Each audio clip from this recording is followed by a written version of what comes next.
தேய்பிறை சங்கடஹர சதுர்த்தி, கஷ்டங்கள்லாம் கரையிற நாள். பௌர்ணமிக்கு பிறகு நிலா தேய ஆரம்பிக்குது.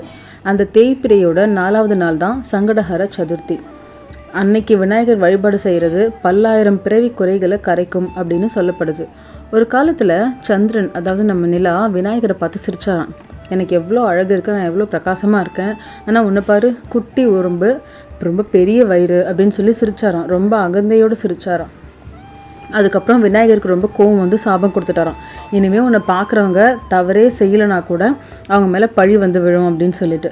இதை கேட்ட மற்ற கடவுள் எல்லாமே அதிர்ச்சி ஆனாங்களாம். இந்த சாபம் கிடைச்ச உடனே சந்திரனுடைய அந்த ஒளி வந்து போயிடுச்சு. உலகமே வந்துட்டு இருளில் மூழ்கிடுச்சு. மற்ற எல்லா கடவுள்களும் சந்திரனும் அவர்கிட்ட சமாதானம் பண்ணி சந்திர பகவான் மன்னிப்பு கேட்டாராம்.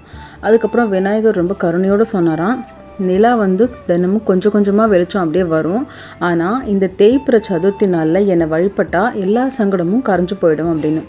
அதனால தான் இந்த நாள் சங்கடஹர சதுர்த்தி, அதாவது துன்பங்களை அகற்றும் சதுர்த்தி அப்படின்னு சொல்லப்படுது. இந்த நாளில் என்ன செய்யலாம்? காலைக்கு எந்திரிச்சு குளிச்சுட்டு மனசை அமைதியாக வச்சுக்கிட்டு விநாயகரை நினச்சி விரதம் இருக்கணும். விரதம்னா வெறுமனே சாப்பிடாமல் இருக்கிறது, நான் இதை வாங்கி வச்சேன் அதை வாங்கி வச்சேன் அப்படிலாம் இல்லை. மனசை சுத்தமாக வச்சுக்கணும். தீய எண்ணங்கள் இருக்கக்கூடாது, கெட்ட வார்த்தை பேசக்கூடாது, மற்றவங்கள பற்றி தப்பாக பேசக்கூடாது, சண்டை போடக்கூடாது, மனசை அமைதியாக வச்சுக்கணும். விரதம் அப்படிங்கிறதே நம்ம உள்ளே இருக்க நம்ம மனசை தூய்மைப்படுத்துறதுக்கான ஒரு வழிபாடு தான்.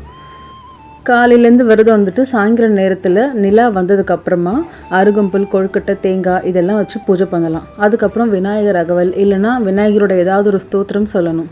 இறுதியாக நிலாவையும் வணங்கணும்.